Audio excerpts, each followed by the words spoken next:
Hello guys, so I'm Deepak sir and I'm back on my channel Deepak's Chemistry Zone, and this time with a very important segment of organic chemistry, that is SN1 reaction. दोस्तों ये topic halo alkanes and halo arene chapter का एक बहुत ही important topic है, okay. और काफ़ी exams में कई तरह के क्वेश्चन इस पर आए हुए हैं and you must know it from all points of view. कई लोग से बुक में जितना लिखा है उतना ही पढ़ लेते हैं, समझ लेते हैं, लेकिन SN1 को आप डीप में जानिए, okay. So here I go with SN1 reaction. So SN1 mechanism. This mechanism was proposed by Christopher Ingold in the year 1940. Remember, और इसको एक और नाम से जानते हैं dissociative mechanism. Okay.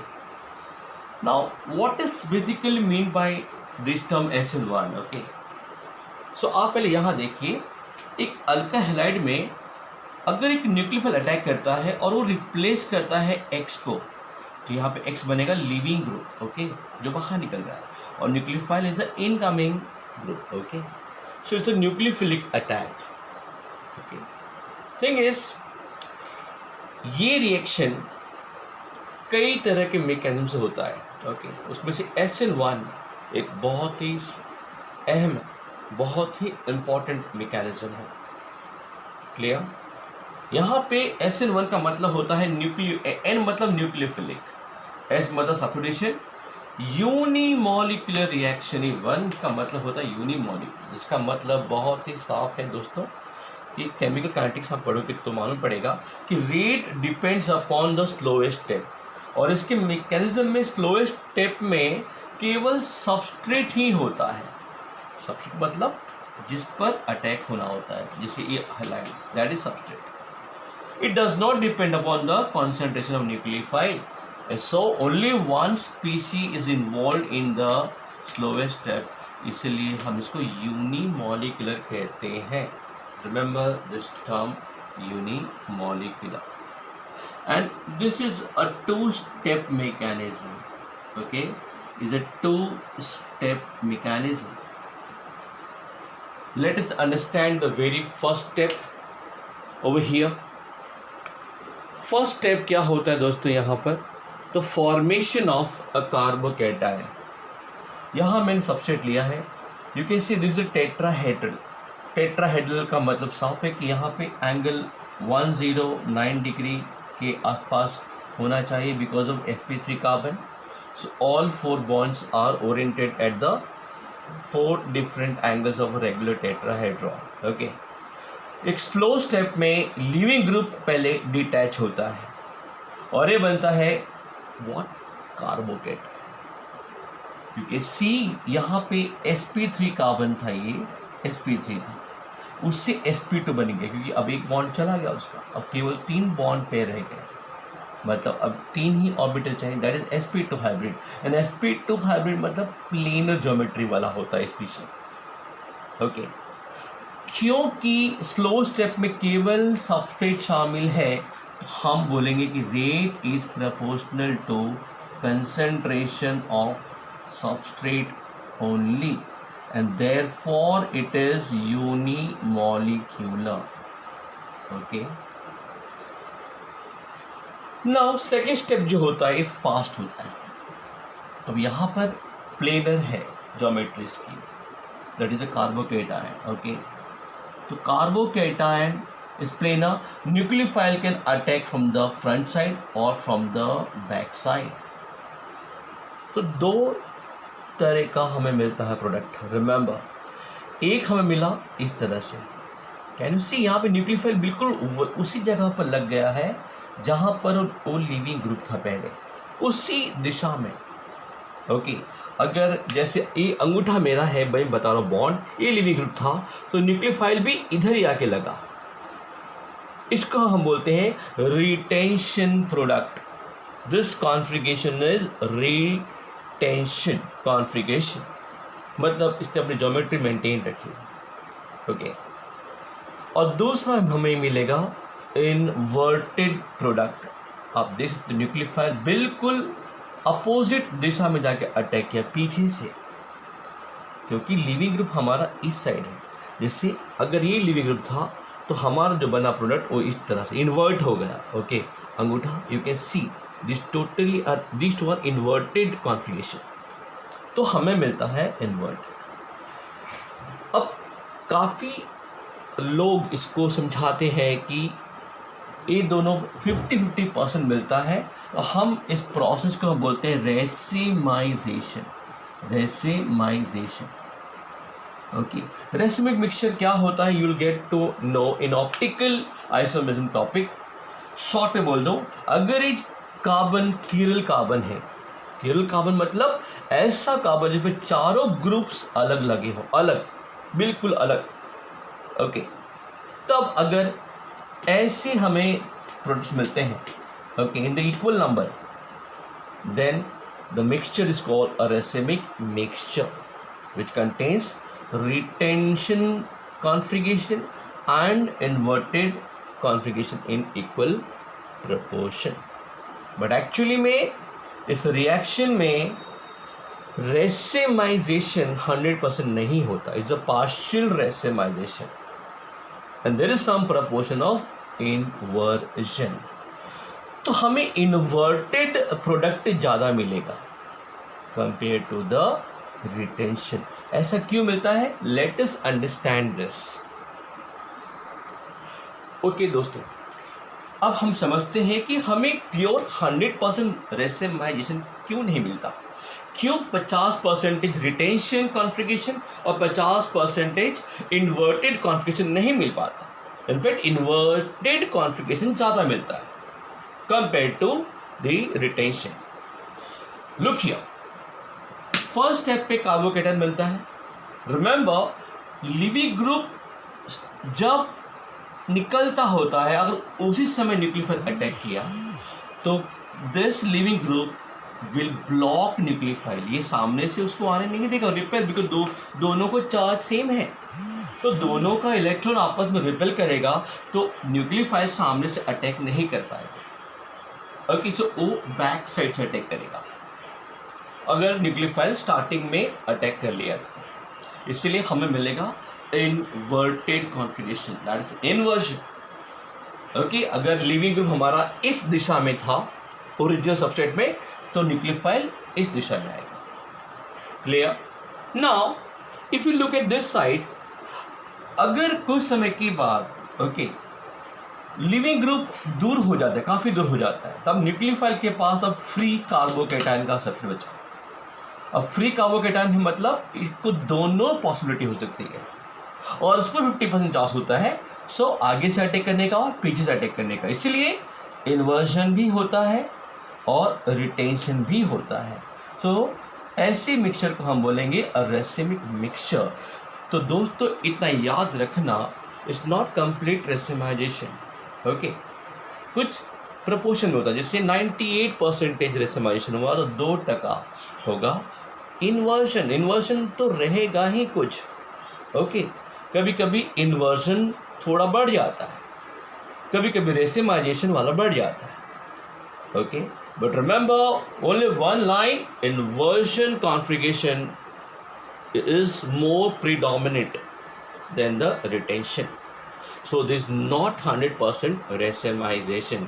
अब हम देखेंगे कि कौन कौन से फैक्टर पे डिपेंड करता है कि रेसिमाइजेशन ज़्यादा बढ़ेगा या इन्वर्जन ज़्यादा बढ़ेगा. अब हम देखेंगे on what factor does the proportion of the inversion and the racemisation product form depend. तो पहला ही फैक्टर है दोस्तों स्टेबिलिटी ऑफ कार्बोकेटायन. जितना कार्बोकेटायन होगा स्टेबल, उसका मतलब वो लिविंग ग्रुप को पूरा निकलने देगा और फिर ही न्यूक्लियोफाइल को अटैक करने देगा. बिकॉज कार्बोकेटायन खुद स्टेबल है, बिकॉज अटैक हमेशा होता है जो खुद होता है अनस्टेबल उस पर. तो कार्बोकेटायन का स्टेबिलिटी का मतलब न्यूक्लियोफाइल आराम से अटैक करेगा लिविंग ग्रुप को निकलने के बाद, सो उसको फ्री कार्बोकेटायन मिलेगा. दैट मीन्स रेसिमाइज होगा प्रोडक्ट ज़्यादा कंपेयर टू इन्वर्जन. और दूसरा एक फैक्टर है न्यूक्लियोफिलिक सॉल्वेंट. अगर सॉल्वेंट का न्यूक्लियोफिलिक कैटेगरी ज़्यादा होगा तो सिंपल है कि वो अटैक कर देगा before the leaving group completely leaves of, वो पीछे से अटैक करेगा. बिकॉज जब तक लिविंग ग्रुप सामने होगा न्यूक्लियोफाइल सामने से नहीं आ पाएगा. So if the solvent is more nucleophilic, it attack from the back side. So more inverted product would be formed. You can see this substrate, okay, it's a benzylic substrate. इसमें अगर हम 100% पानी में करेंगे रिएक्शन तो इसका solvolysis मतलब Cl की जगह पे OH आएगा ग्रुप, तो इसको सॉल्वोलिसिस में 80% रेसिमाइजेशन पाया गया है, 20% रिटेंशन। ज़्यादा क्यों है कम ना, ज़्यादा कम मतलब ये ज़्यादा नहीं हमें देखना, 20% बचा अतिरिक्त, मतलब 40 पार्ट मिल करके बना रेसिमिक मिक्सचर, 20% रिटेंशन हुआ। लेकिन यही 80% एसीटोन प्लस 20% वाटर, तो यहाँ पर न्यूक्लियोफिलिक कैरेक्टर थोड़ा सा कम, कंसंट्रेशन कम है, ओके, उसकी प्रपोर्शन कम है। तो यू कैन सी हियर यहाँ पर 98% रेसिमाइजेशन होगा और केवल 2% इन्वर्शन होगा दोस्तों। I hope you understood this. Okay friends, now will see on what factor the SN1 is favoured. तो पहला ही फैक्टर है स्टेबिलिटी ऑफ कार्बोकेटायन, बिकॉज इसका इंटरमीडिएट बनता है कार्बोकेटायन, जितना होगा स्टेबल इंटरमीडिएट उतना ही वो बेटर SN1 देगा। So more the stability of what the cation, more is a tendency to undergo SN1. Remember this particular order. ये है ट्राइफिनाइल, पीच मतलब phenyl ring, okay, the benzene ring, 3 अगर कार्बन पे लगे होंगे तो triphenyl, okay, halide, you can see this. So यहाँ पर 3 बेंजीन रिंग कार्बन पे लगे होंगे, so it's a 3 degree halide, but triphenyl group वाला, that forms a very stable carbocation. उसके बाद डाइफिनाइल, that is more stable than trialkyl, R मतलब alkyl groups, okay, this is the tertiary butyl group type, clear. फिर ये है benzyl, okay, ये है एलाइलिक सिस्टम, उसके बाद 2 डिग्री, उसके बाद ये एलाइल है, ये बेंजाइल है, और ये 1 डिग्री है, और ये मिथाइल सबस्ट्रेट है। तो मिथाइल वाला सबसे in fact it will not give SN1, this will give SN2 mechanism, जो हम पढ़ेंगे। जितना क्राउडिंग होगा कार्बन के आसपास जहां पे लगा है, हैलोजन लगा है, उतना ही वो बेटर SN1 देगा। Remember this particular order. बहुत से क्वेश्चन पूछ जाते हैं कि which of the following will give SN1 reaction, okay, clear. So you can see this thing. Now on this side you can see very important कि carbocation की stability वो कौन करता है, enhance electron donating groups plus R plus I hyperconjugation, हमने देखा हुआ है, okay. They stabilize carbocation more, so they will favour SN1। और इलेक्ट्रॉन विड्रॉइंग ग्रुप होगा, वो क्या करेगा, दे स्टेबलाइज करेगा कार्बोकेटायन को, SN1 will not be favoured because intermediate खुद ही होगा अनस्टेबल, तो आगे रिएक्शन कैसे होगा। तो रिमेंबर जितना ज़्यादा इलेक्ट्रॉन डोनेटिंग ग्रुप लगा होगा सबस्ट्रेट में उतना बेटर वो SN1 देगा। जैसे ये देखो, ये एक कंपाउंड, ये SN1 देगा, SN2 से पूछता है, यू कैन सी जहाँ लगा हैलोजन उसके बाजू में एक हेटेरो एटम है, एक ऐसा एटम है जिसके पास इलेक्ट्रॉन पेयर है। You know that this will show what it will, अगर ये बनता है कार्बोकेटायन बनेगा तो carbocation will be stabilized by the plus R effect of this group. So ये बेटर SN1 देगा। यहाँ पे तुम देख रहे हो ये बेंजाइलिक सिस्टम है, यहाँ पैरा पे मेथॉक्सी लगा है, ये प्लस आर इफेक्ट की वजह से करेगा स्टेबल कैटायन को, so this will favour SN1। But यहाँ पे बीटा पोजीशन, ये अल्फा पोजीशन जहाँ पे कार्बन पे हेलोजन लगा, उसके बाजू में बीटा पे कार्बोनिल ग्रुप है, electron withdrawing that is a minus R effect है, तो कोई भी electron withdrawing group at the beta position will not support SN1, remember, because वो इलेक्ट्रॉन विड्रॉ करके कैटायन कर देगा अनस्टेबल। तो please remember this. Okay friends, now we see how does the solvent affect SN1। तो याद रखना दोस्तों, जितना पोलर प्रोटिक मीडियम होगा, ओके, प्रोटिक मतलब जो प्रोटॉन दे सके, जैसे water, it can generate H+ ion, formic acid, methanoic acid, okay, we can say methanol and acetic acid.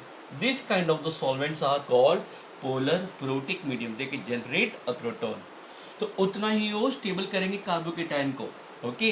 And so more polar protic medium more is the tendency towards SN1।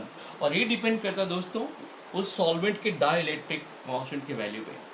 जैसे मैंने यहाँ पे लिया है water का dielectric constant is around 78। Okay, ये methanoic acid 58 के आसपास होता है, ये 33 मिथेनॉल, और ये होता है एसिटिक एसिड जिसका होता है तकरीबन 6। बस ये दो को समझा देता हूं आपको मैं। इसका डाइलेक्ट्रिक कांस्टेंट 6 है और इसका 78। इससे water is 1.5 lakh times more effective towards SN1। Tertiary butyl chloride का अगर सॉल्वोलिसिस हम करते हैं इस मीडियम में एंड इस मीडियम में, तो फर्क कितना होगा? अगर पानी वाले मीडियम में करेंगे तो 1.5 लाख गुना उसका रेट ज़्यादा होगा, solvolysis of tertiary butyl chloride compare to this medium. So dielectric constant जितना ज़्यादा होगा, रिमेंबर उसकी पोलैरिटी उतना ज़्यादा होगी और वो बेटर SN1 देगा। और दूसरा इफेक्ट है एक न्यूक्लियोफाइल। ये भी क्वेश्चन पूछते हैं what would happen if the nucleophilicity और concentration of the nucleophile increases? There is no effect, no effect at all. Why? Because rate determining step में न्यूक्लियोफाइल होता ही नहीं है। Rate determining step depends only on the concentration of substrate, तो there is no nucleophilic hindrance there. तो उसकी nucleophilicity या उस कॉन्सेंट्रेशन पे SN1 का होना नहीं होना डिपेंड नहीं करता। Okay guys, I hope you got the topic SN1 reaction mechanism. I'll be coming back again with some more important topics. Till then, goodbye, and yes, please be tuned with my channel Deepak Sir's Chemistry Zone, and yes, keep learning at home, don't waste time. Goodbye, and please don't forget to like, share and subscribe.